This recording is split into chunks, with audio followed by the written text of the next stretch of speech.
Boa noite, irmãos. Boa noite, irmãs. Boa noite àqueles que nos visitam. O Senhor nos abençoe agora à noite com a pregação da sua palavra.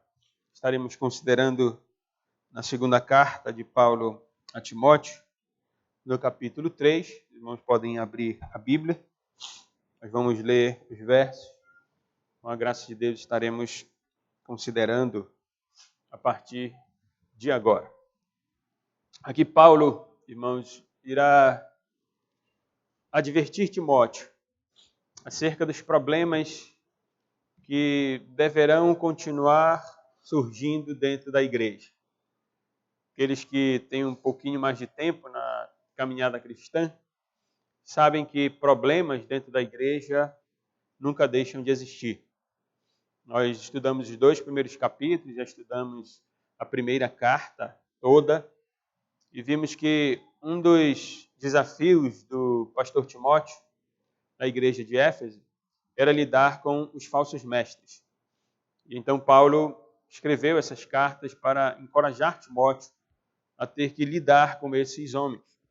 E agora no capítulo 3, aqui da segunda carta, Paulo está, como eu disse, advertindo Timóteo contra não mais necessariamente os falsos mestres, mas contra pessoas comuns dentro da igreja que acabam agindo não de conformidade com o que Deus ensina na sua palavra. Ou seja, em outras palavras, Paulo está dizendo a Timóteo, Timóteo, os problemas não vão terminar, Timóteo. E por isso, então, nós temos esses versículos aqui.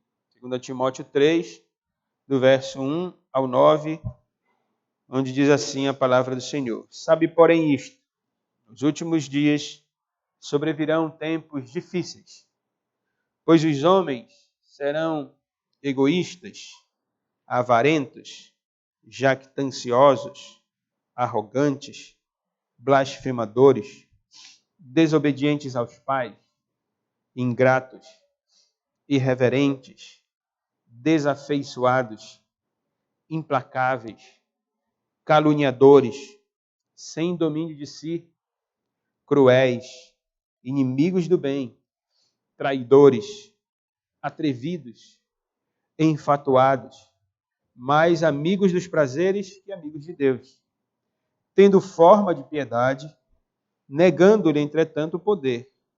Foge também destes. Pois entre estes se encontram os que penetram sorrateiramente nas casas e conseguem cativar mulherinhas sobrecarregadas de pecados, conduzidas de várias paixões, que aprendem sempre e jamais podem chegar ao conhecimento da verdade. E do modo porque Janes e Jambres resistiram a Moisés, também estes resistem à verdade. São homens de todo corrompido na mente, réprobos quanto à fé. Eles, todavia, não irão avante, porque a sua insensatez será a todos evidente, como também aconteceu com aqueles.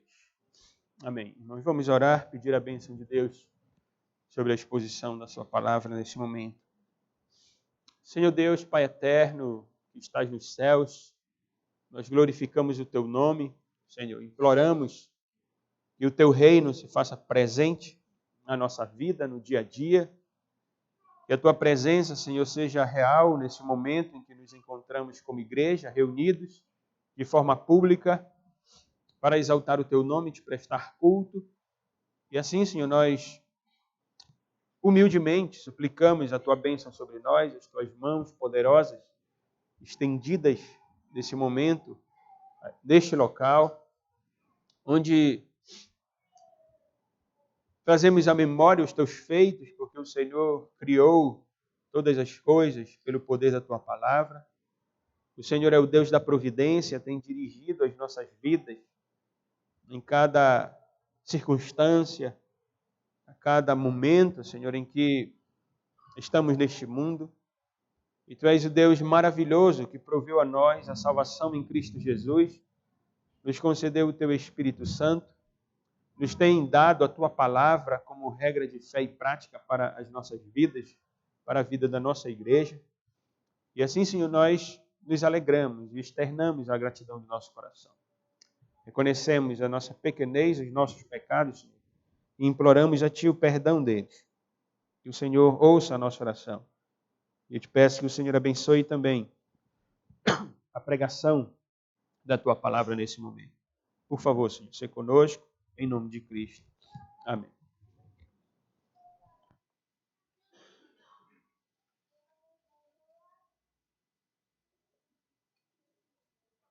Irmãos, como disse, Paulo está aqui advertindo Timóteo, dizendo, olha, Timóteo, os problemas não vão acabar e você vai ver que os problemas vão continuar. E aqui nesses 9 versos do capítulo 3, na verdade, é difícil achar uma divisão nele. Não só minha, mas dos comentaristas que li, dos textos que encontrei, é difícil mesmo, foi difícil para praticamente todos aqueles que tiveram que lidar com o texto encontrar uma divisão clara do texto. Não porque isso seja falha dos intérpretes, mas porque o próprio texto traz verdades profundas e sérias e que fazem menção exatamente a uma era. Por isso Paulo diz, sabe, porém isto, nos últimos dias sobrevirão tempos difíceis. E ao tratar dessa era, Paulo menciona aqui pecados. Pecados dessa era, pecados desse tempo. Vamos estar elucidando aos irmãos. E ele fala, os pecados eles não ocorrem sozinhos, então eles estão diretamente ligados às pessoas. E aí eu preferi fazer a divisão, embora esteja bem ligado, mas primeiro, elucidando um pouco a que pecados Paulo se refere, elucidando também os termos que ele usa no início, e depois as pessoas, já que ele menciona 2 homens lá da história de Israel, então nós vamos ver que não há, de fato, algo novo debaixo do céu, porque as pessoas que pecam contra Deus de modo demasiado nessa época, pessoas desse tipo, na verdade, não são pessoas novas. Sempre ocorreu na história da igreja essa luta no que diz respeito à santidade da igreja, em que ela deve se opor àqueles que vão contra o ensino da Escritura Sagrada. Então, eu quero considerar esses versos de forma breve, na dependência do Senhor, sobre o tema tempos difíceis. Paulo começa dizendo a Timóteo, sabe, porém, isto, Timóteo, que você fique sabendo. Porque Paulo tinha falado dos falsos mestres, né, da arrogância deles, do pecado deles, e a verdade é que a igreja não lida apenas com o pecado de homens que almejam o episcopado, que almejam a liderança, que almejam o ensino sem serem chamados. Esse é o maior problema daquele que não foi chamado pelo Senhor. É quando ele quer se colocar numa posição em que Deus não o colocou. Então, esse era o problema ali da igreja de Éfeso, nós já estudamos sobre isso. Só que, como disse, aqui não diz respeito necessariamente a esses homens, embora as palavras possam ser aplicadas a eles. Isso nós afirmamos pela realidade do versículo 5, que eu vou estar mencionando aos irmãos. Mas, enfim, Paulo diz, sabe, porém, isto, Timóteo. Então, fique sabendo que é assim, desse jeito, que problemas vão continuar na igreja. Ele diz, nos últimos dias sobrevirão tempos difíceis. O termo últimos dias aqui pode ser traduzido como último tempo ou última hora. O apóstolo João menciona muito no evangelho dele, antes de Cristo ser crucificado, então era chegada a hora, a última hora. Na sua epístola ele menciona também a última hora como sendo esse período que diz respeito ao período que se iniciou imediatamente após a segunda vinda de Cristo. Na verdade, esse termo, últimos dias, ou última hora, ou último tempo, é um termo que ocorre muito no Antigo Testamento, nos profetas, por exemplo, como Jeremias, Ezequiel, Oséias, Joel. Os irmãos se lembrarem lá da pregação do apóstolo Pedro, depois do derramamento do Espírito Santo, Pedro diz, porque o que ocorre é o que foi predito pelo profeta Joel. Assim diz o Senhor, nos últimos dias, então faz uma referência a este período em que período que os profetas viram, né, depois da volta, imediatamente depois da segunda vinda de Cristo. De forma mais teológica, esses últimos dias, esse último tempo, diz respeito ao período entre a primeira e a segunda vinda de Cristo. Era o período que os profetas viram.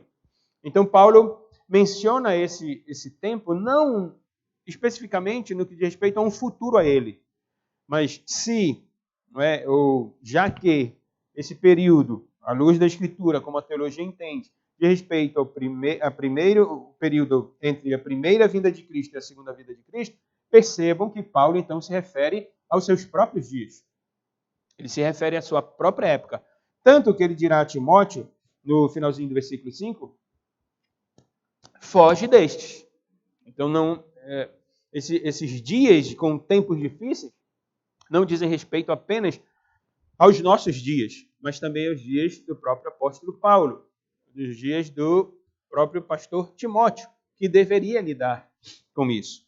Então ele diz, sabe, porém, isto nos últimos dias sobrevirão tempos difíceis, virão tempos difíceis. Tempos difíceis aqui podem ser entendidos também como tempos perigosos para a igreja. Paulo está dizendo, Timóteo, é a lida da igreja, é o tempo da igreja. Você deve estar ciente disso, sabe disso, Timóteo, em que o pecado agora irá se proliferar, ele irá aumentar e muito. Diferente, por que Paulo diz isso, irmãos? Porque essa ideia de tempos difíceis ou tempos perigosos, essa ideia vai de contra a uma compreensão equivocada que alguns tinham e que alguns podem ter ainda com relação a esse período. Acompanhe meu raciocínio. Quando nós olhamos os profetas do Antigo Testamento, nós vimos inclusive hoje pela manhã um texto de Jeremias, capítulo 23, quando os profetas do Antigo Testamento recebiam a revelação do Senhor, eles olhavam para o futuro de Israel, eles viam o futuro de Israel, alguns anos depois ali daquele período em que Deus havia revelado a um profeta, eles viam o tempo de Cristo, a sua encarnação e anos depois, e viam também o dia escatológico, o último dia da vinda do Senhor, o dia que nós estamos aguardando. Então os profetas, se os irmãos lembrarem de textos do Antigo Testamento, sobretudo no momento de perversidade de Israel, de dificuldade, de decadência espiritual em Israel, Deus prometia o quê para Israel? Um período de paz, um período de prosperidade, um período de santidade.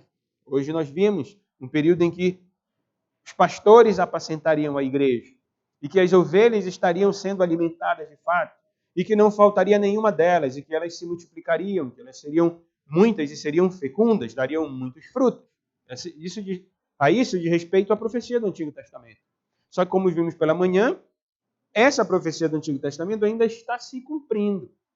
Não está cumprida plenamente, porque nós aguardamos o momento em que Cristo virá, porque a Bíblia diz que o Senhor apacentará o seu povo, o Senhor estará presente com o seu povo, não haverá mais dano nenhum.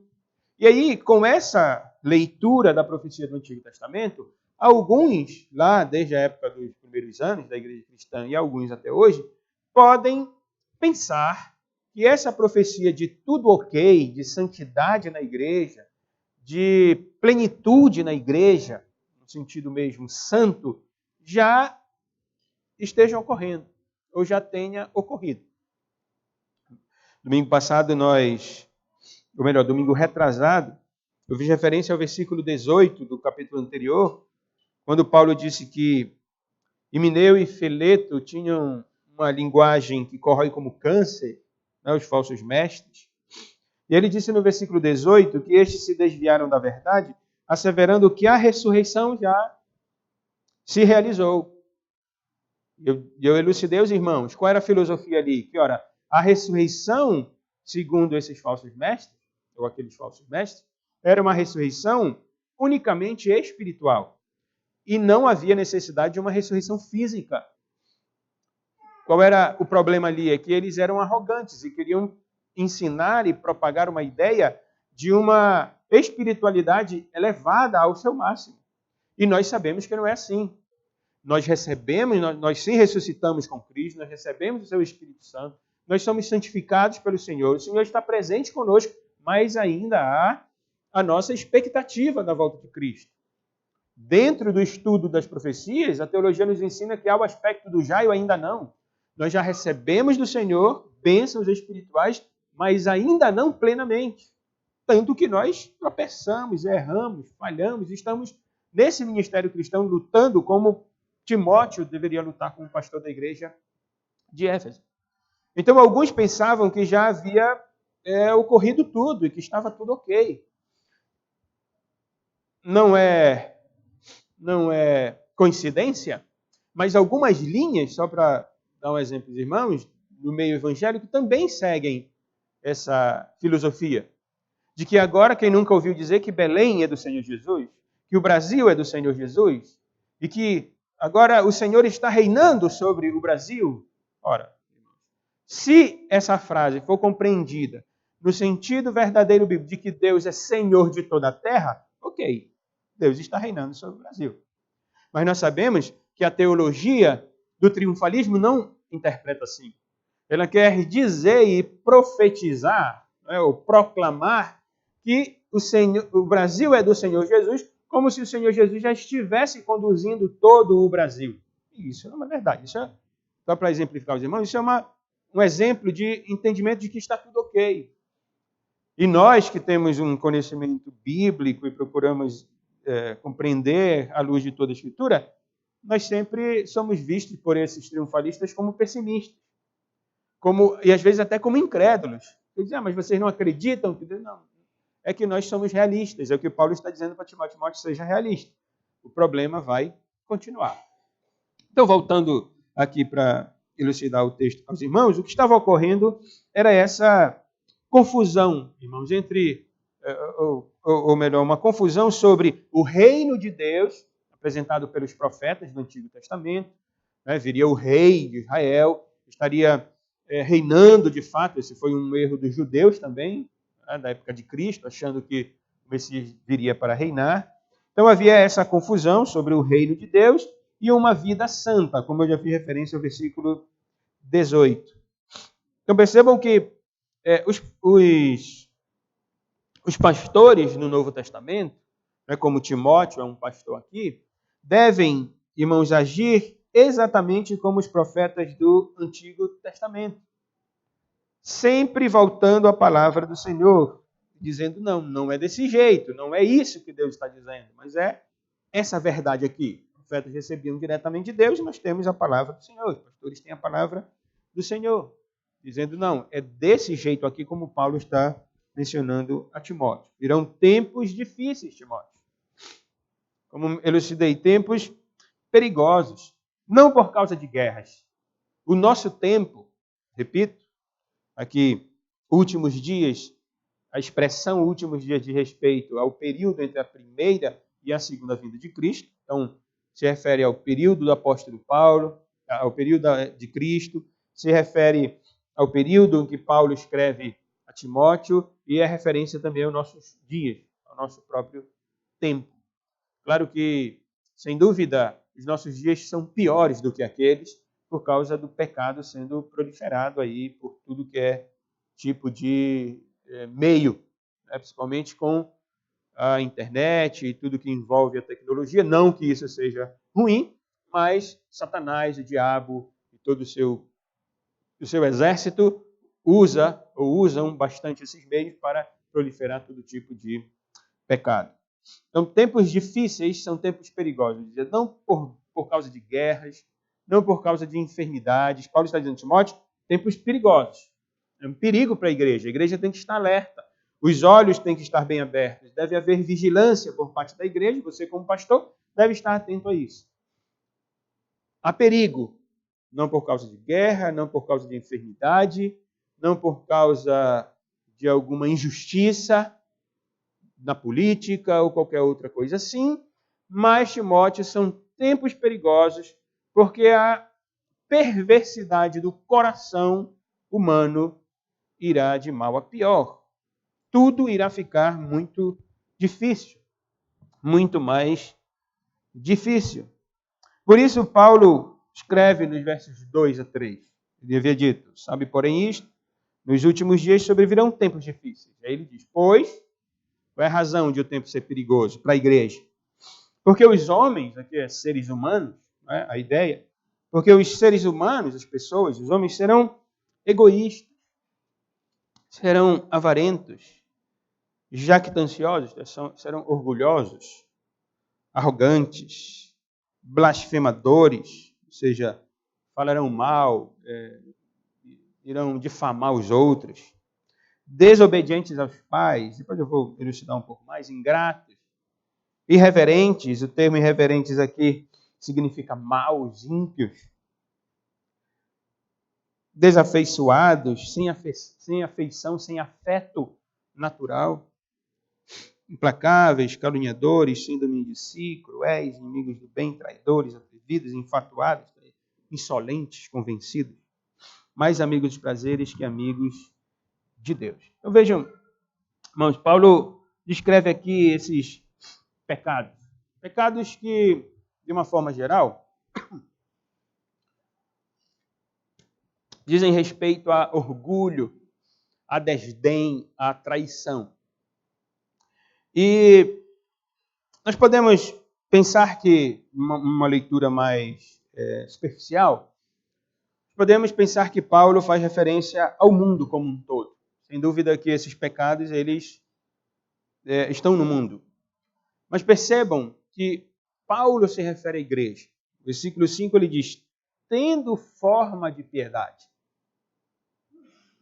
Ou tendo aparência, a ideia de forma aqui é que parece, né? Tem a forma. Então, tendo forma de piedade, então parecem essas pessoas, ou esses pecados, essas pessoas, melhor, que cometem esses pecados, têm aparência de piedade. Paulo diz, negando-lhe, entretanto, o poder. Negam o poder, a ação da verdadeira piedade. O que Paulo menciona aqui, irmãos, são pecados não de fora da igreja, mas de dentro da igreja. São homens e mulheres que estão dentro da igreja, que parecem ser crentes, mas que não têm a ação, não têm a habilidade de crente, de uma vida de piedade, de reverência a Deus, de serviço a Deus. Os pecados mencionados nos versos 2 e 3 são pecados de pessoas que amam a si mesmo, que amam o dinheiro, que não amam os parentes, nem os parentes de casa, que não aceitam acordos.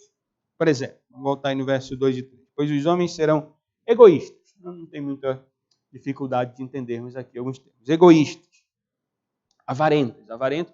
Egoístas, literalmente, são amantes de si mesmos.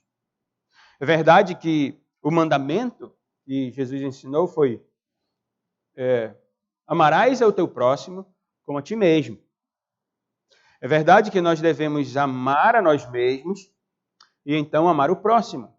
Só que entendam, nós devemos entender que o amor genuíno é o amor segundo o próprio Deus. Não é o meu conceito de amor.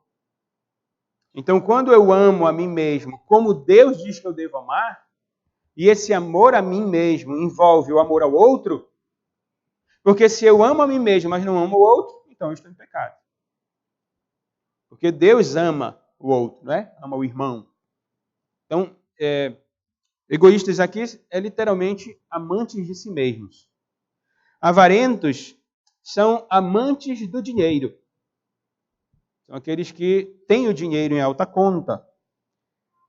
Então, as pessoas serão egoístas, avarentas, né? Amantes de si mesmas, amantes do dinheiro. Serão orgulhosas, jactanciosas, arrogantes. Tudo isso é o contrário à humildade, né? Porque a humildade está ligado ao altruísmo, a amar o outro e não amar a si mesmo. Serão blasfemadores, difamadores, vão falar mal dos outros, desobedientes aos pais. Veja que envolve aqui também uma questão da própria família. Filhos que não desobedecem aos seus pais, filhos que não obedecem aos seus pais, perdão, filhos que não obedecem aos pais são filhos orgulhosos. São filhos arrogantes.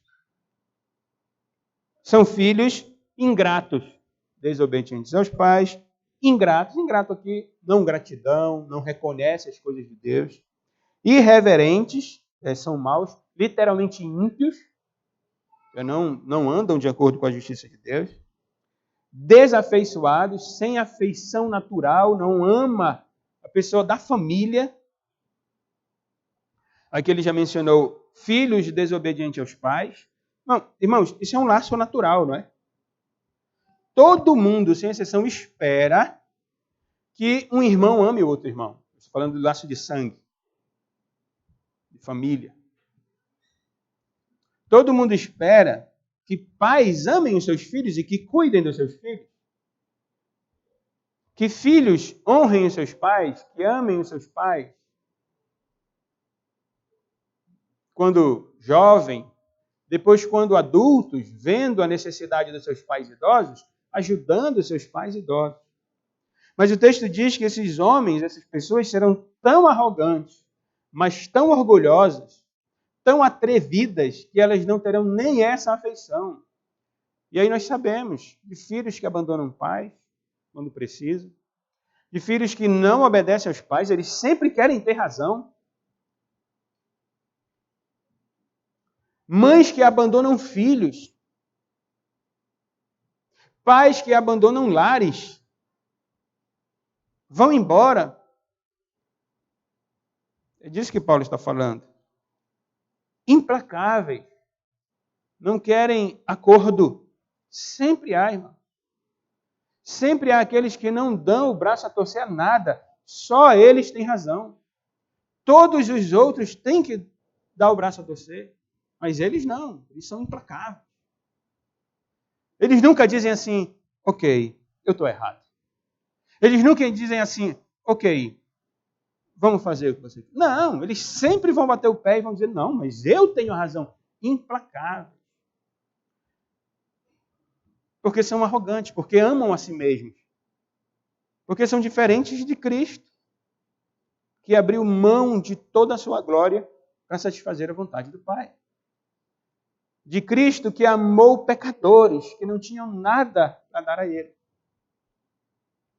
Caluniadores, sem domínio de si, cruéis, inimigos do bem, traidores, atrevidos, infatuados, insolentes, convencidos, mais amigos dos prazeres que amigos de Deus. Essas são as pessoas que estão entregues ao pecado. Como já mencionei, dentro da igreja. Os irmãos percebem que esses pecados, eles não são vistos num primeiro momento? Esses pecados são internos. Porque todo hipócrita, ele se veste de piedade. Todo hipócrita não expõe o seu interior. Ele sempre quer que o exterior seja conhecido. Por isso Paulo diz no verso 5, tendo forma de piedade, parecem piedosos. Piedade é vida que agrada a Deus. Essas pessoas parecem servir ao Senhor. Parecem agradar a Deus. Por isso, eu disse, são pecados dentro da igreja. Paulo não está mencionando pessoas de fora da igreja. Ele está mencionando pessoas de dentro da igreja. O pastor Timóteo deveria saber disso. Como todos os pastores devem saber disso. Que essas pessoas parecem servir a Deus, mas são hipócritas. Eu disse, todo hipócrita parece crente. Não existe um hipócrita que se revele hipócrita. O crente humilde, o crente alcançado pelo Senhor, o servo do Senhor, ele sempre há de reconhecer, irmão, e reconhecer de fato. Não é reconhecer sozinho no banheiro tomando banho. É reconhecer com outro irmão. Não, eu sou um pecador mesmo. Eu erro mesmo. Eu falho mesmo. Eu não sei mesmo. Mas o hipócrita não. O hipócrita sabe tudo. O hipócrita é o exemplo perfeito, externamente falando. Todo hipócrita, não há exceção, irmãos.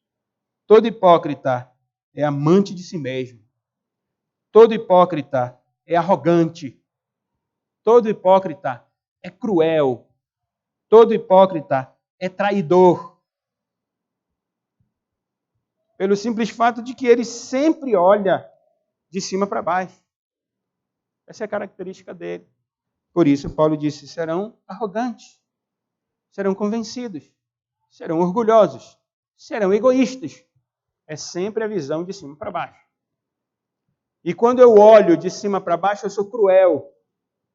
Porque eu não entendo a dificuldade, o problema, e os defeitos e o pecado dos outros. E aí eu não tenho amor. Porque o amor cobre multidão de pecados. E Paulo faz menção a esse.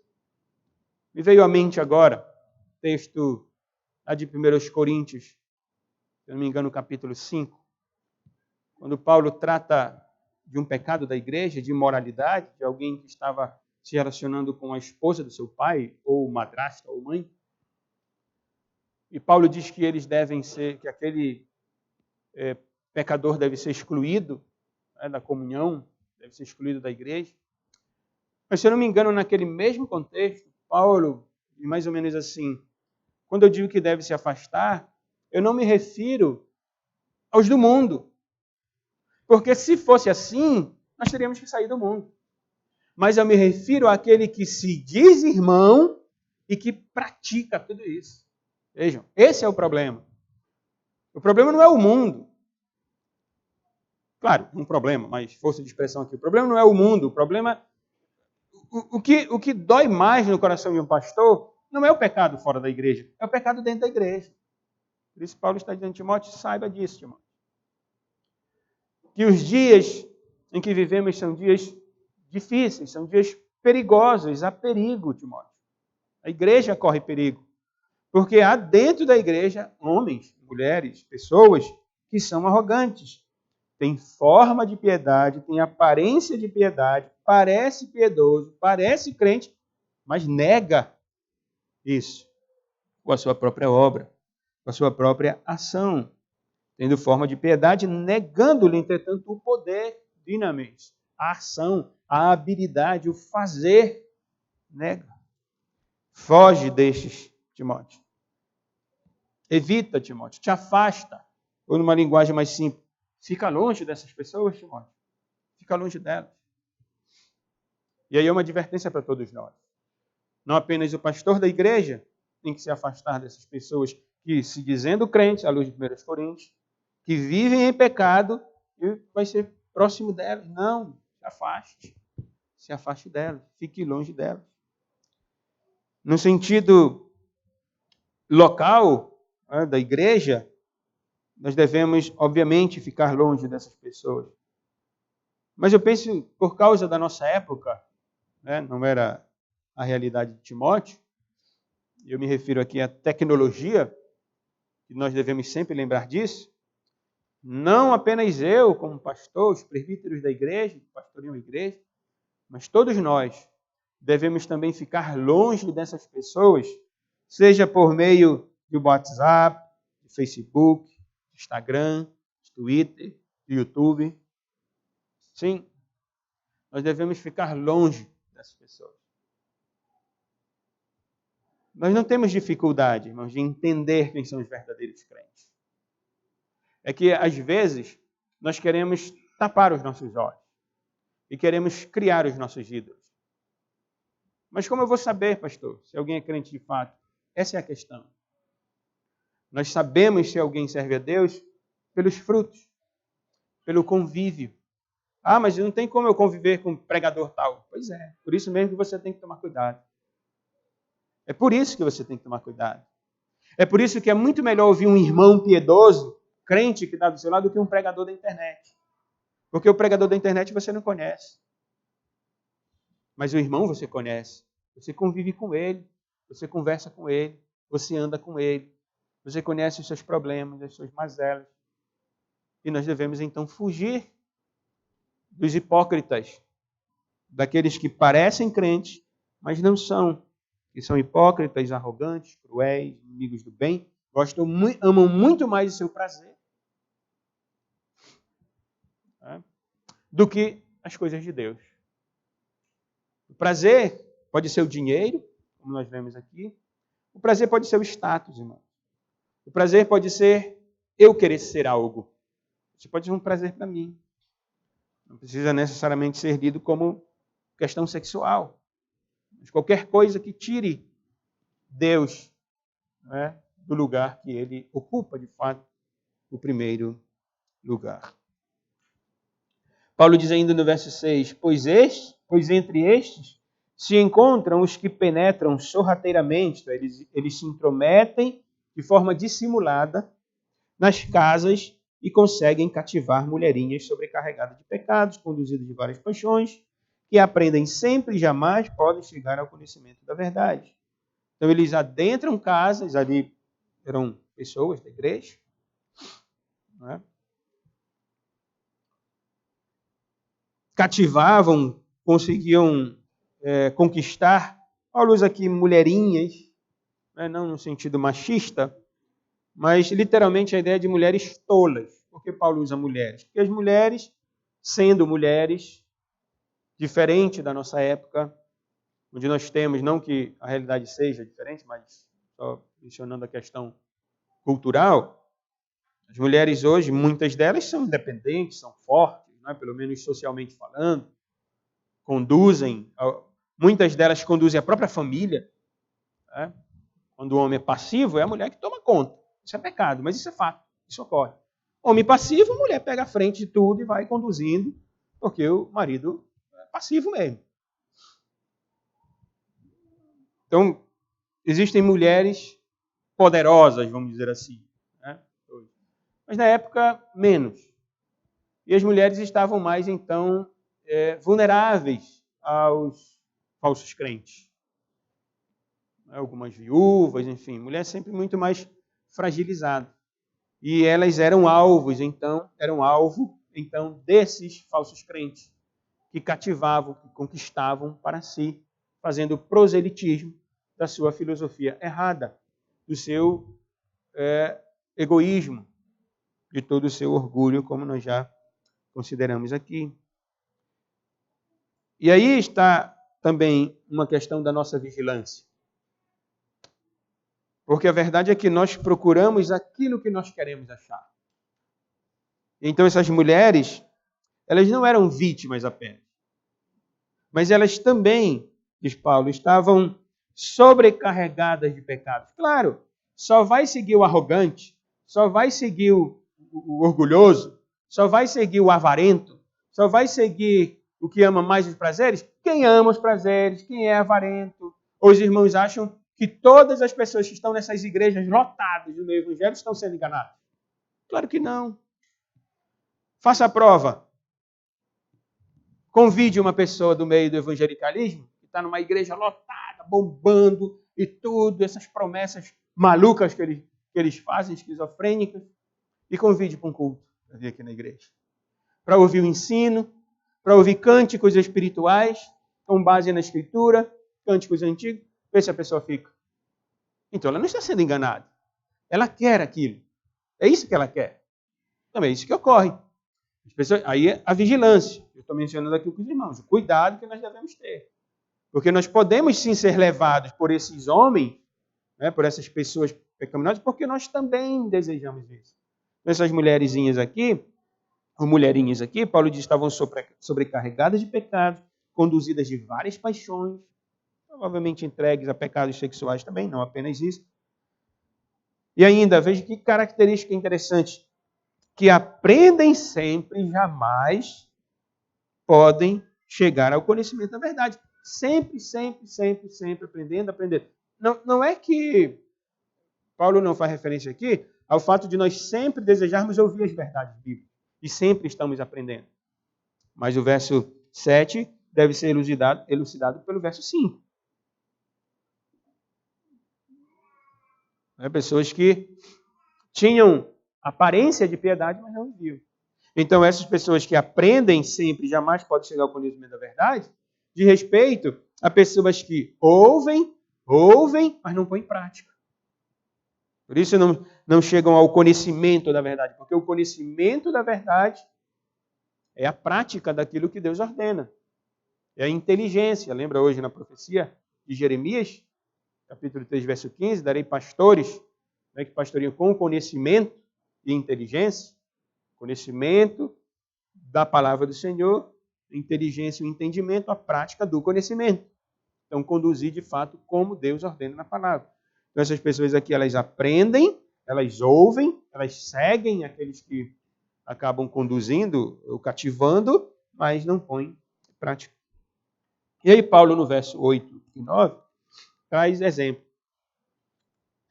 As pessoas, ele cita aqui 2 homens, ele diz, e do modo porque Janes e Jambres resistiram a Moisés, também estes resistem à verdade. São homens de todo corrompidos na mente, réprobos, ou seja, reprovados quanto à fé.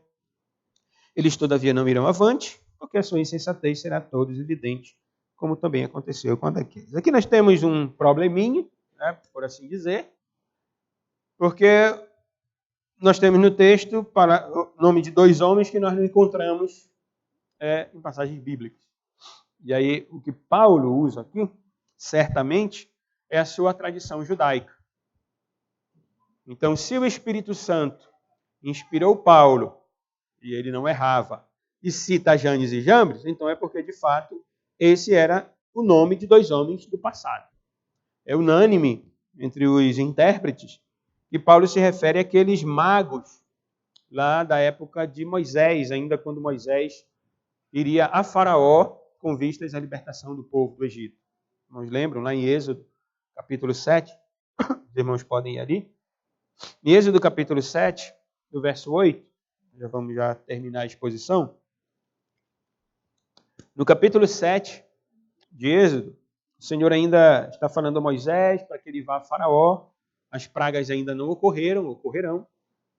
E Deus está encorajando Moisés, e Moisés e Arão chegam aí até Faraó. Então, em Êxodo, capítulo 7, versículo 8, nós lemos assim, falou o Senhor a Moisés e Arão, quando o Faraó vos disser, fazei milagres que vos acreditem, dirás a Arão, toma o teu bordão e lança-o diante de Faraó, e o bordão se tornará em serpente. Versículo 10, então Moisés e Arão se chegaram a Faraó e fizeram como o Senhor lhes ordenara. Lançou Arão o seu bordão diante de Faraó e diante dos seus oficiais, e ele se tornou em serpente. Faraó, porém, mandou vir os sábios e encantadores, e eles, os sábios do Egito, fizeram também o mesmo com as suas ciências ocultas. Pois lançaram eles, cada um o seu bordão, e eles se tornaram em serpentes. Mas o bordão de Arão devorou os bordões deles.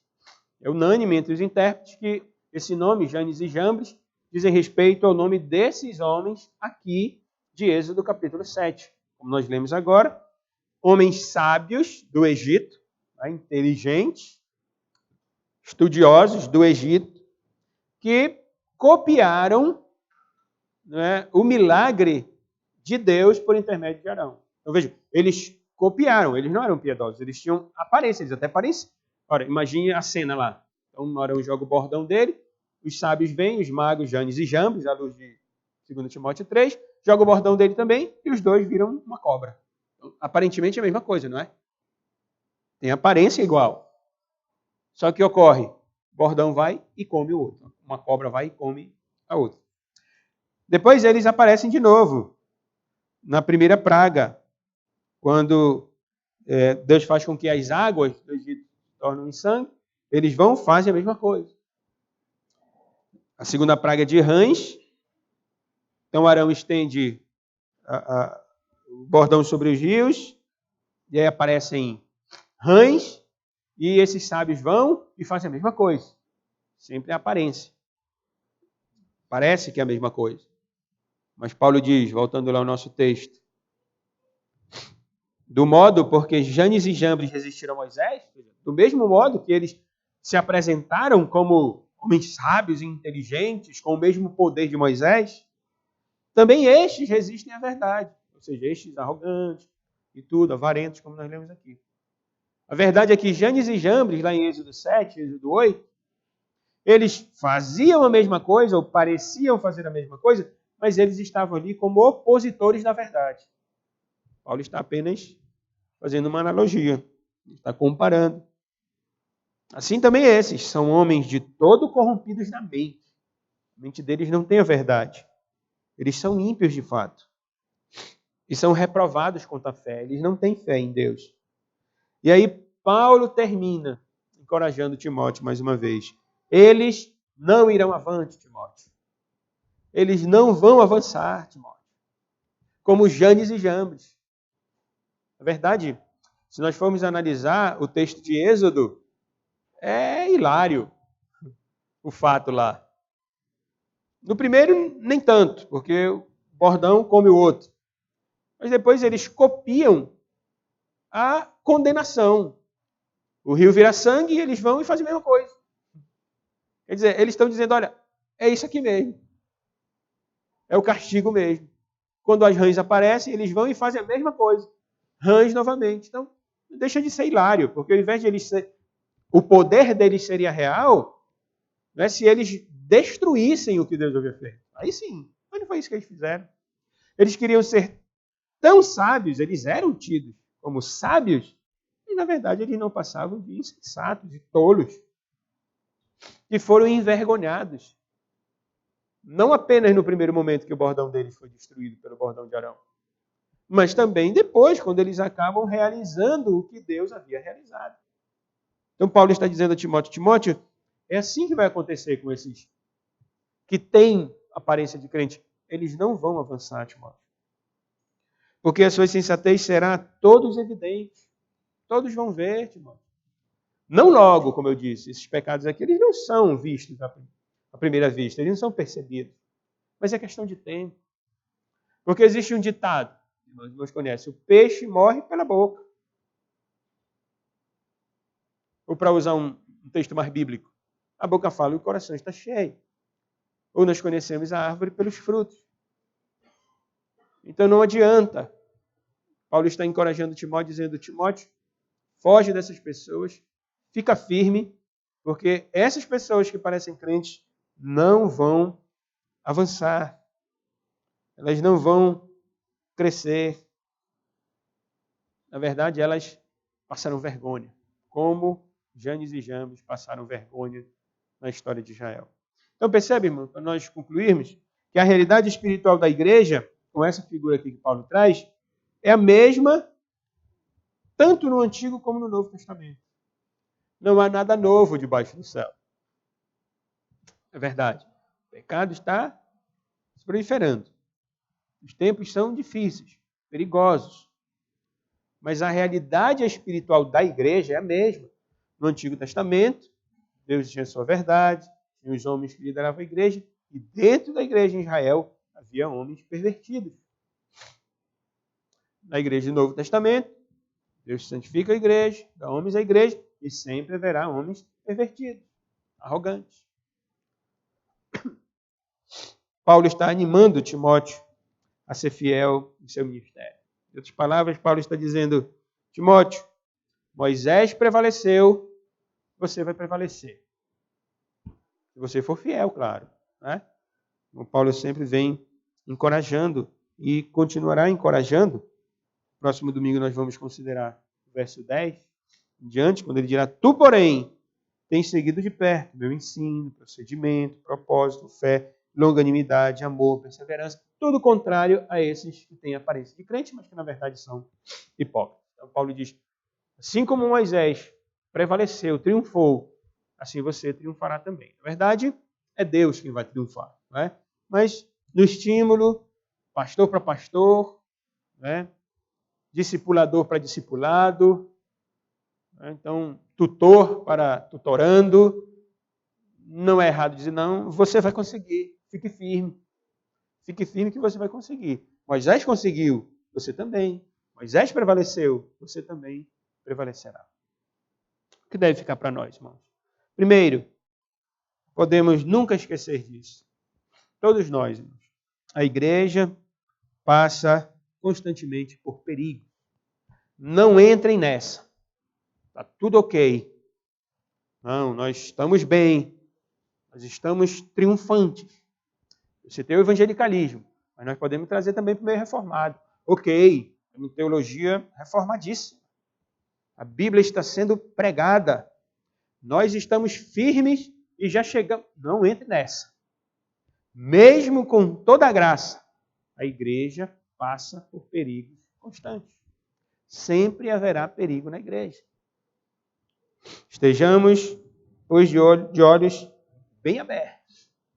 Vigilância total. Para nos opormos ao pecado. E aqui no texto, ao pecado do egoísmo. Ao pecado da hipocrisia. Para nós aplicarmos dentro do texto. Pecados de arrogantes. Devemos estar vigilantes contra isso. Às vezes nós podemos pensar que são só os outros pecados. Cuidado. Cuidado, porque a igreja sofre, a igreja passa por perigo. Então isso deve ficar para nós. Em segundo lugar, nós devemos fugir dessas pessoas. Porque Paulo diz, foge, morte delas. Então devemos fugir dos arrogantes. Alguém arrogante nos busca os seus interesses. Egoístas. É simples você achar um arrogante. Perceba o que ele quer. O que ele quer? Ele quer a glória de Deus? É isso que um crente quer. E por querer a glória de Deus, o bem da igreja, ele sofre. O egoísta não. O arrogante não. O arrogante não quer a glória de Deus. Ele quer o seu interesse. Ele quer a sua visão. Ele quer que ele seja visto e não o Senhor da igreja. Então fuja dessas pessoas. Alguém arrogante busca os seus interesses egoístas e se afasta cada vez mais de Deus e faz proselitismo. Ou seja, ele arrasta pessoas vulneráveis com eles, ou com elas, não é? Essas pessoas arrogantes. Como aqueles que penetravam sorrateiramente nas casas. Então, os arrogantes, eles sempre vão fazer proselitismo, para que ele continue sendo o aparentemente piedoso. Então, primeiro, a igreja passa constantemente por perigos. Segundo, fuja das pessoas arrogantes. E terceiro, foi as últimas palavras que eu citei aqui. A igreja prevalecerá. Os crentes sinceros, os pastores fiéis, que querem a glória de Deus, eles vão prevalecer como Moisés prevaleceu.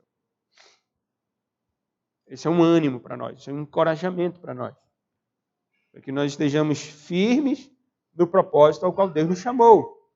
Para o bem da sua igreja, o crescimento da sua igreja, a santidade da sua igreja. Para que nós então sejamos assim abençoados por Deus, iluminados por Ele, para continuarmos o ministério cristão ao qual Deus chamou a todos nós, sem exceção a todos os crentes verdadeiros que devem buscar o exemplo em Cristo sempre de humildade e serviço. Que Deus nos abençoe. Vamos ficar de pé, peço ao presbítero Zoênio que escolha um hino, um cântico. Nós vamos louvar ao nosso Deus, depois vamos orar, impetrar a bênção apostólica e encerrar o culto. Inário número 368, 368.